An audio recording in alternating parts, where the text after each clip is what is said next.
Olá, boa tarde. Hoje temos aqui connosco o professor Roque Amaro. Bem-vindo, professor. Olá, boa Eh, tarde, Catarina. Boa tarde. Vamos continuar aqui com as nossas celebrações do dia 27. O dia 27 de janeiro é o dia da participação e nós, enquanto associação que promove processos participativos, pensámos que seria uma boa ideia fazer conversas com vários atores que têm aqui diferentes perspectivas e importância na participação.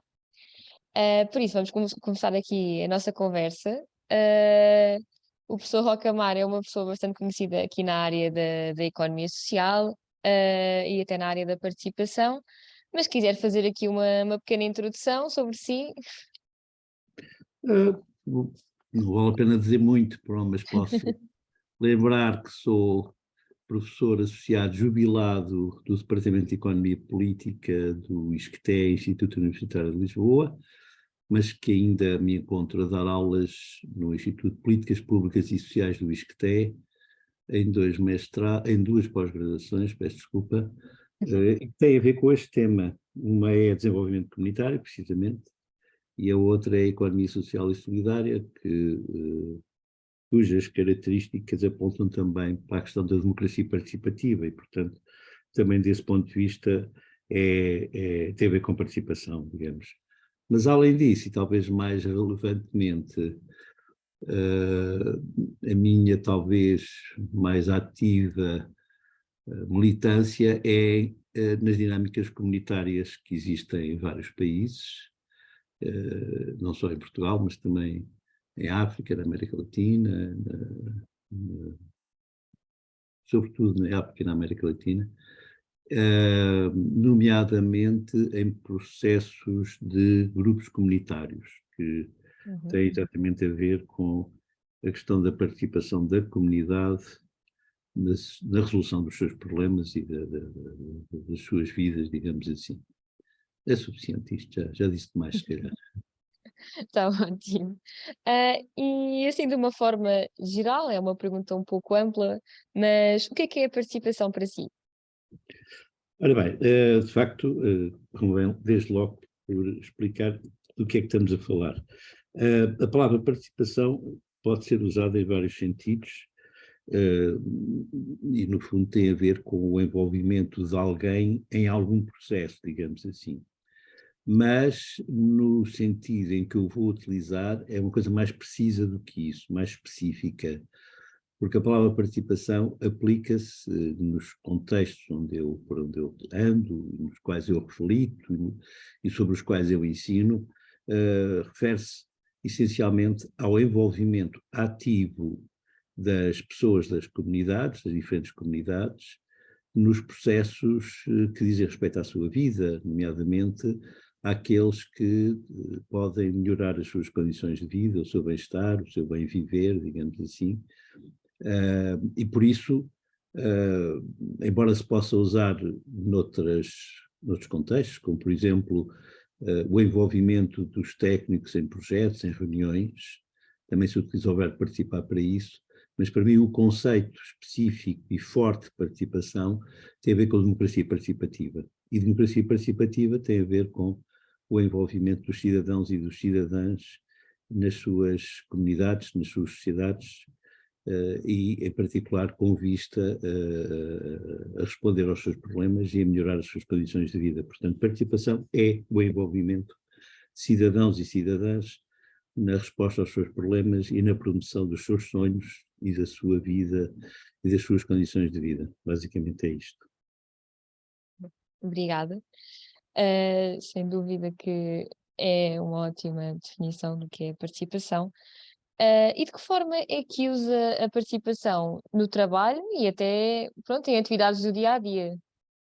Olha, aí posso falar de várias coisas. Desde logo começo por aquela que me ocupa ainda durante tantos anos, que é o ensino, não é? Ahm, o- a participação, neste caso, seria o envolvimento dos alunos e alunas na construção do conhecimento, no debate e na reflexão sobre o conhecimento, sobre a interpretação do que nos cerca, que é para isso que serve o conhecimento, não é? e nas tomada de consciência das consequências que isso tem para as suas vidas, para as suas condições de vida e para as suas ações na sociedade. O que significa, portanto, que esperar que as aulas e os momentos em que eu estou com os alunos e alunas sejam momentos em que eles e elas possam, de facto, ter um papel ativo, envolvidos ativamente nisso. Isto nem sempre é fácil, desde logo porque a disposição das salas o dificulta, não é? Quando temos salas em que as pessoas, em que os alunos e alunas estão sentados à nossa frente, todos para o mesmo lado, e portanto sem se verem a eles frente a frente, mas os trás ver das costas dos da frente, isto é logo um fator logístico que inibe a participação, porque põe todos direcionados para o professor, para a professora, neste caso para o professor, para ouvir o professor, que é o modelo de ensino ultrapassado, do século XIX, eu diria, já nem é do século XX, mas que se torna difícil, pelo menos nas salas onde eu dou a maior parte das aulas, alterar isto, porque implicaria, bom, para já as salas não têm espaço para dispor os alunos dessa forma. Depois as turmas normalmente são grandes, são de 40 pessoas, o que torna as coisas muito mais difíceis. Portanto, há aqui uma série de obstáculos logísticos a que se consiga uma efetiva participação. Por outro, porque os próprios alunos e alunas vêm com a mentalidade de ouvir o professor e não de intervir, não é? E por isso é muito difícil, embora eu vá tentando sempre explicação dos alunos, fazer apresentações, em alguns casos, pondo questões para que eles vão debatendo, mas pronto, em síntese para responder à tua pergunta, em relação às aulas, tento que a participação seja um maior envolvimento dos alunos e alunas, como não apenas aprendentes, mas coautores e construtores do conhecimento juntamente comigo e, portanto, debatendo, colocando questões, interrogando, comentando, criticando e, portanto, tendo a palavra. Por isso, por exemplo, nas aulas, eu tento sempre que os alunos falem, sempre que quiserem, sempre que o entenderem, interrompendo o que está a dar, alterando, forjando uma aula diferente. E às vezes consegue-se isso, outras vezes não se consegue por causa destas dificuldades, mas é essa a minha intenção na caso da participação dos alunos.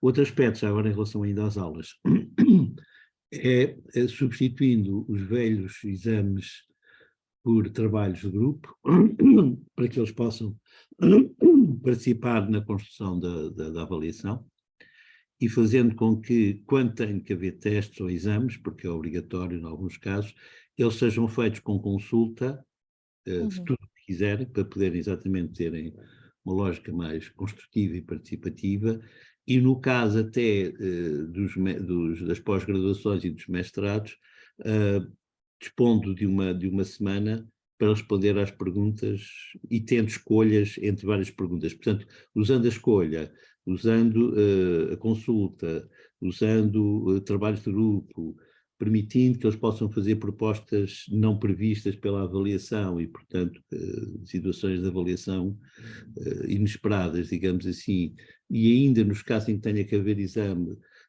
fazendo mediar 8 dias entre a colocação das perguntas à escolha e a entrega do trabalho, tudo isso visa uma maior dinâmica participativa dos alunos e alunas na construção do conhecimento. Bom, mas para além disso, que é a área, digamos, formalmente, a minha área formal profissional, que é de ser professor, nas dinâmicas comunitárias, nomeadamente nos grupos comunitários, uma das tentativas que eu faço sempre é a de mobilizar o mais possível as pessoas da comunidade, os chamados residentes, para que se envolvam na discussão nos seus grupos comunitários dos problemas da sua comunidade e na procura de soluções.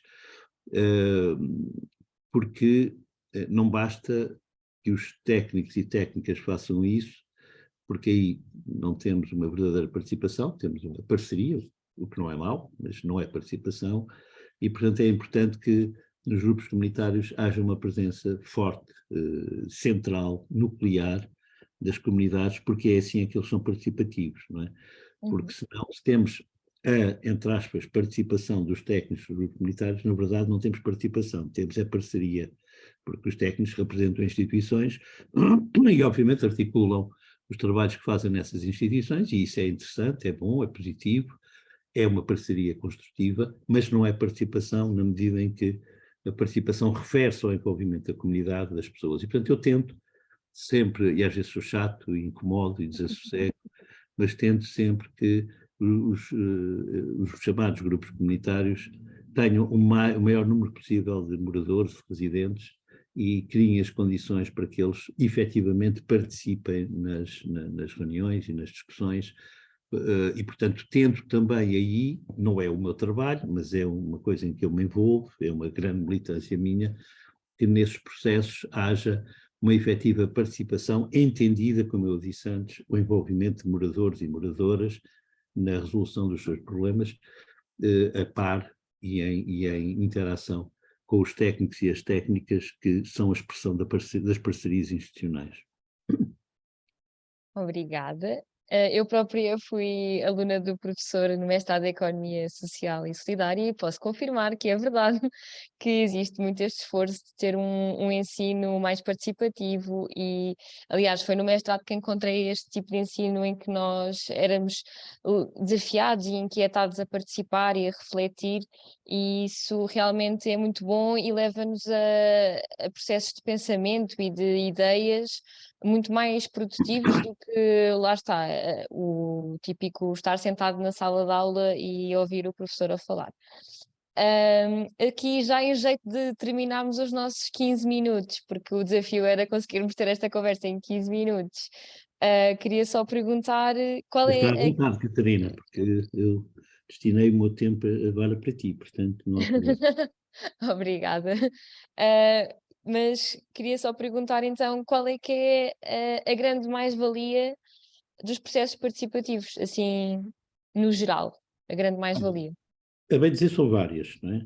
Porque os processos participativos podem ter várias vantagens se forem bem prosseguidos,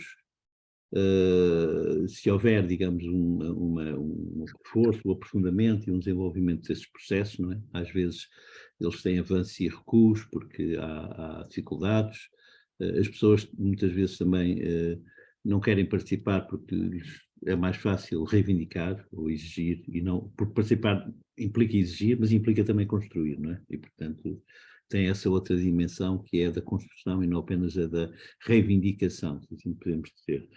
E por isso há imensas dificuldades e obstáculos, nomeadamente por parte de quem tem o poder, às vezes por parte dos técnicos que entendem que eles sabem melhor do que as pessoas precisam, não é? Porque estudaram, porque têm conhecimento do território, mas os processos participativos têm, face a isso, muitas vantagens. Claramente, o balanço é muito positivo quando a participação acontece e é levada a sério e é aprofundada.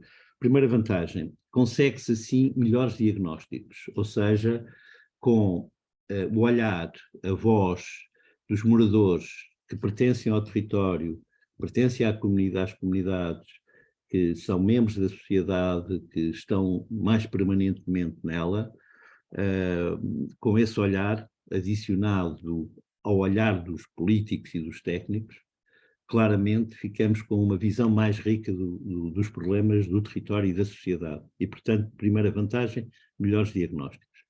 Segunda vantagem interessante é que assim podemos cruzar vários tipos de saberes, né? Os saberes mais académicos, mais técnicos, e os saberes mais populares, digamos assim, mais indutivos, os outros mais dedutivos, estes mais indutivos.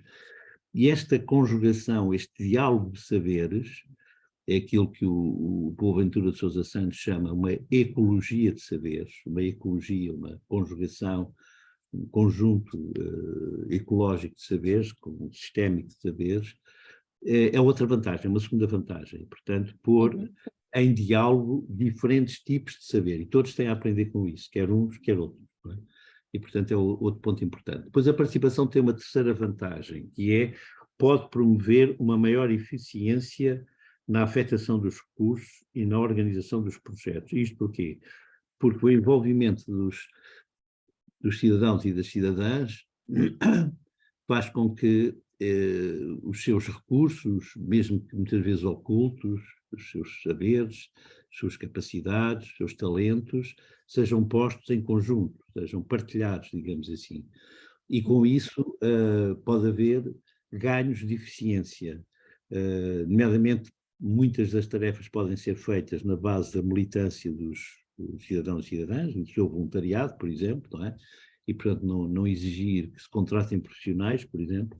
Muitas das tarefas podem ser feitas utilizando talentos e competências e capacidades de quem está no terreno e que muitas vezes faz melhor determinadas coisas do que quem vem de fora.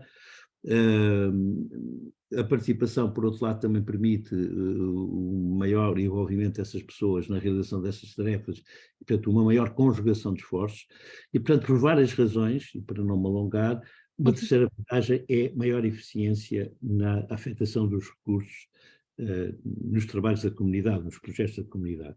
Depois, em quarto lugar, permitem uma maior eficácia, ou seja, é mais, se for bem trabalhado, obviamente, isto tudo é se for bem trabalhado, a participação, atingem-se melhor os objetivos e mais facilmente os objetivos que se prosseguem, que se pretendem atingir nos projetos que se desenvolvem para a vida das comunidades. Isto porque as pessoas estão envolvidas, estão empenhadas e defendem melhor o seu projeto e lutam por ele e, portanto, vivem de uma forma mais empenhada porque sentem-no como seu, não é? Sentem-no como seu. Claro. Eu vivo isto em muitos lados e claramente, apesar da boa vontade e do esforço dos técnicos ou técnicas, e que também conseguem milagres, é certo, mas o envolvimento da comunidade dá-lhe um acréscimo de eficácia, um acréscimo de ser mais fácil atingir os objetivos.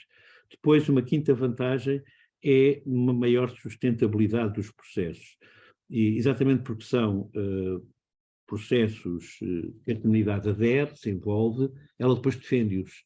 E mesmo quando o projeto acaba, o financiamento acaba, ou as pessoas, os técnicos saem, ou estão menos envolvidos por qualquer razão, a comunidade agarra as coisas e persegue-as, e pode persegui-las, não é?